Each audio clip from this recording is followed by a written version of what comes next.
Joining Chaos in Warhammer 40,000 is obviously a terrible decision. The uniforms are covered in spikes, your new coworkers keep whispering in languages that make the walls bleed.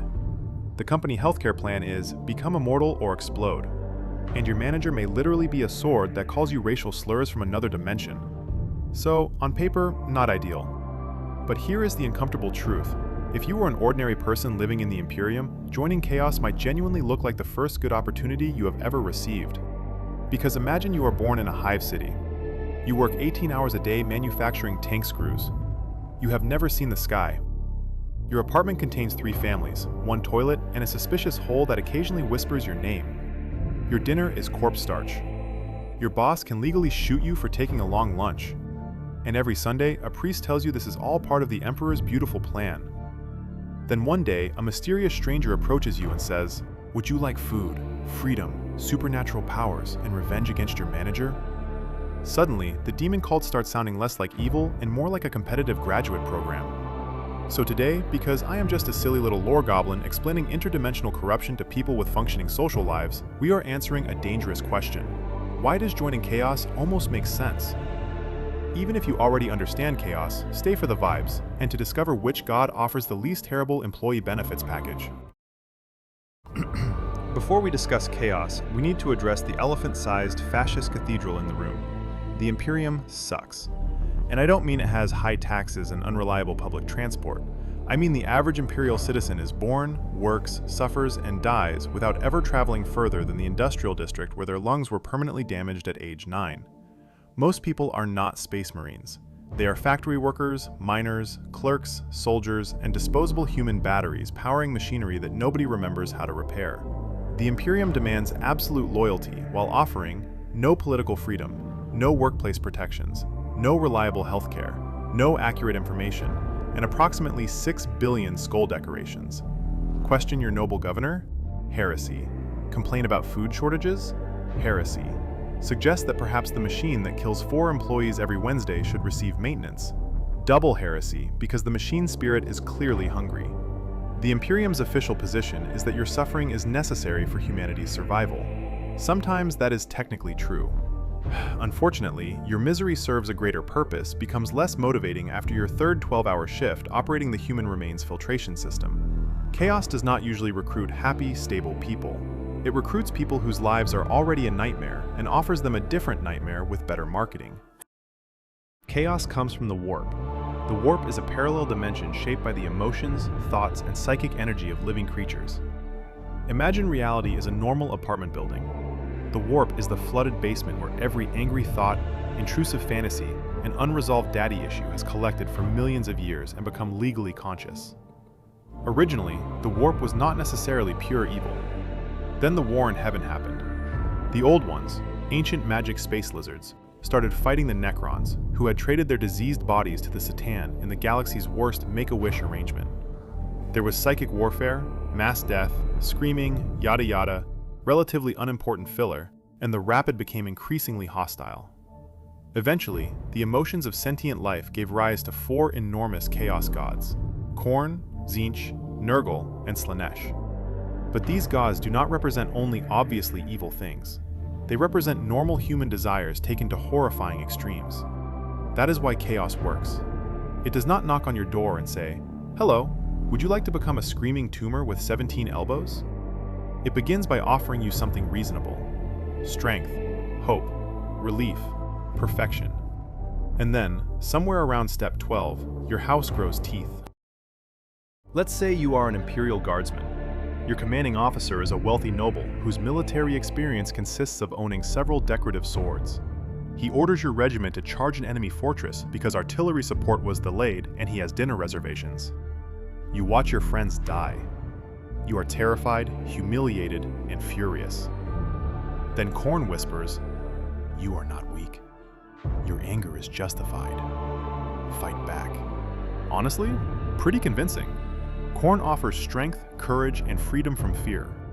To someone who has spent their entire life being abused by employers, commanders, and nobles, Khorne does not initially feel like corruption.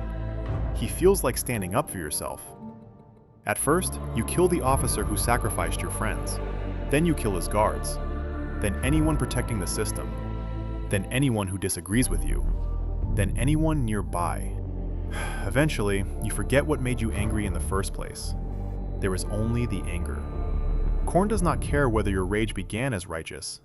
He only cares that the axe keeps moving. Pro, you will never feel powerless again.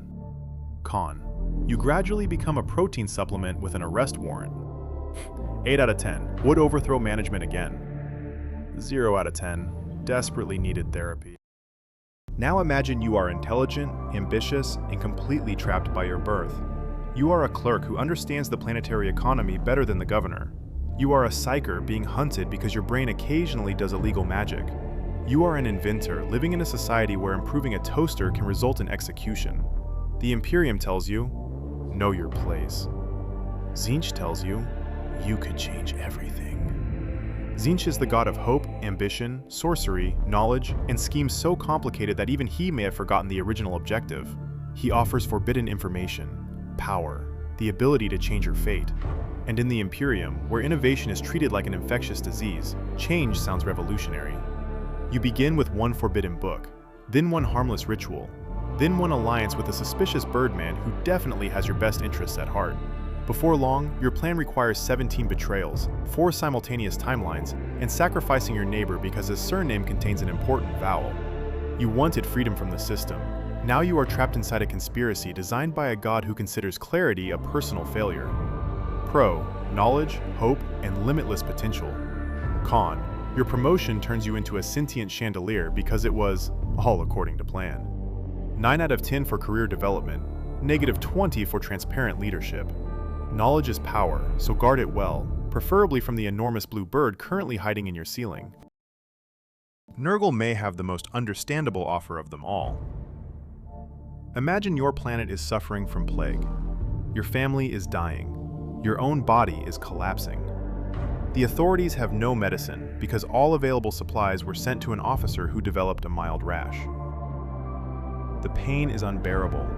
You are terrified of death. Then Nurgle says, you do not have to hurt anymore. Nurgle represents disease and decay, but also endurance, acceptance, and freedom from fear. He does not necessarily cure your illness. He simply makes you stop caring about it. Suddenly, your wounds no longer hurt. Death no longer frightens you. You are surrounded by followers who call each other family and appear genuinely happy despite looking like abandoned compost bins. Grandfather Nurgle loves all his disgusting little plague goblins equally, which is almost wholesome, until they begin coughing supernatural diseases into municipal water supplies. Nurgle's version of compassion is removing your suffering by removing your ability to recognize that your intestines are now living outside your body. You feel wonderful. Everyone within 3 kilometers feels considerably less wonderful. Pro, no fear, no pain, and a supportive community. Con, your skin becomes optional. 10 out of 10 emotional reassurance. 0 stars from the Department of Health. Slaanesh is usually described as the sex god because the internet discovered one joke and has refused to develop another personality. But Slaanesh represents excess, obsession, sensation, and perfection. Imagine you are an artist whose work is censored, a warrior desperate to perfect your skill, a musician trying to create the greatest performance humanity has ever heard, or just an exhausted citizen who wants to experience something other than fluorescent lighting and recycled meat paste. Slaanesh whispers, you deserve more. More pleasure, more beauty, more talent, more recognition. At first, this might genuinely improve your life. You practice harder, you become more confident, you experience sensations previously denied to you, but every achievement becomes ordinary. The perfect song is no longer perfect. The greatest meal becomes bland. Victory stops feeling like victory. So you need more, louder music, more extreme experiences, greater pain, greater pleasure. Eventually, you are not enjoying anything. You are escalating simply to feel alive.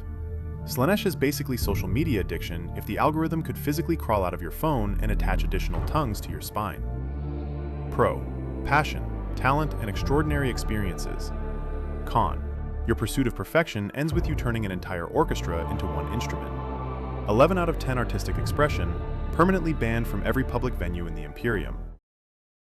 The average chaos cult does not begin with a flyer reading, "Join us for treason, mutation, and eternal damnation," Free biscuits provided. They begin with legitimate grievances. A workers' group demanding safer conditions. A secret community protecting persecuted psychers. A medical organization helping plague victims abandoned by Imperial authorities. A soldier's brotherhood promising that nobody will ever be sacrificed by corrupt officers again. The cult leader does not immediately announce, "Our 5-year plan involves summoning a flesh tornado." They say, "We deserve dignity. The Imperium has lied to you. You are not alone." And here is the really uncomfortable part. They are often completely correct. The Imperium has lied. It has exploited them. It has abandoned them. It may kill them simply for discovering how badly they have been exploited. Chaos grows in the wounds created by Imperial cruelty. Every brutal crackdown, every starving district, and every pointless execution becomes free advertising for the ruinous powers. The Imperium fights chaos by producing the exact emotions that feed chaos. Outstanding strategy. 10,000 years of experience, absolutely no character development. The Primarchs did not fall because somebody offered them a free goat and a pamphlet titled How to Become Evil. Chaos targeted their wounds. Horus feared being forgotten and replaced. Lorgar wanted faith and meaning after the Emperor humiliated him for worshipping the enormous golden man who demanded everyone kneel. Angron was a traumatized rage machine with literal torture devices in his brain. Magnus was a Wikipedia nerd, convinced that dangerous knowledge could not hurt him because he had read the warnings very carefully. Mortarion hated weakness and sorcery, then surrendered to Nurgle when his legion became trapped in endless disease and suffering. Perturabo spent decades being treated like the unpaid intern of the Great Crusade, assigned every miserable siege while his brothers received medals and statues. Eventually, he responded like any emotionally stable adult, by joining a galactic rebellion and demolishing civilization. And Horus? Horus became the center of the galaxy's largest family argument because Erebus, the human equivalent of malware, showed him some misleading visions and poked every insecurity he had. The Horus Heresy was not simply good versus evil. It was 18 demigods discovering that none of them had access to counseling. The Emperor conquered half the galaxy, made secret deals on Molech, built 20 superhuman sons, and apparently never considered saying, "I'm proud of you." Dad of the year. 0 out of 10. Here is the final trick. Chaos promises freedom, but it turns you into a slave to your strongest emotion. Khorne frees you from fear, but enslaves you to rage. Tzeentch frees you from fate, but enslaves you to ambition and endless schemes. Nurgle frees you from suffering, but enslaves you to stagnation. Slaanesh frees you from limitation, but enslaves you to desire. You escape your Imperial master and gain a supernatural one living inside your thoughts. And if you serve chaos exceptionally well, you may become a demon prince. Congratulations, you have achieved regional management in hell. But for every demon prince, millions of followers become cultists, mutants, or chaos spawn. A chaos spawn is what happens when the gods reward you with too many gifts and your anatomy rage quits. You believed you were the main character. You were actually crafting material. Chaos is not freedom. It is addiction wearing freedom's skin and offering a free trial. So, does joining chaos actually make sense? No, absolutely not. You should not trust any organization where the senior leadership consists of giant emotional weather systems. But it almost makes sense because chaos appeals to real needs. Khorne offers courage to the powerless. Tzeentch offers hope to the trapped. Nurgle offers comfort to the suffering. Slaanesh offers meaning to the empty. These desires are not evil, they are human. The evil is what chaos turns them into. In a functioning society, desperate people might receive food, medicine, dignity, representation, or, Emperor forbid, a therapist. In the Imperium, they receive another factory shift and a lecture about sacrifice from a priest wearing more gold than their entire district earns in a year. Then everyone acts surprised when Steve from ammunition storage starts painting 8-pointed stars on the walls. Chaos does not win because everyone is secretly evil. Chaos wins because when life becomes unbearable, damnation can look like an exit. And that is why joining chaos almost makes sense. The Imperium creates misery. Chaos weaponizes it. And ordinary people get trapped between humanity's greatest fascist dictator and 4 emotional sea monsters offering suspiciously attractive sign-up bonuses. Everything sucks. And that is why we love this ridiculous setting. Subscribe to GrimDerp for more Warhammer 40,000 lore explained badly enough to be funny, but accurately enough that the Inquisition only sends a strongly worded letter. Comment which Chaos God has the most convincing offer, and which one would claim you after one particularly bad week. In the grim darkness of the far future, there is only war. And the demons have somehow discovered targeted advertising.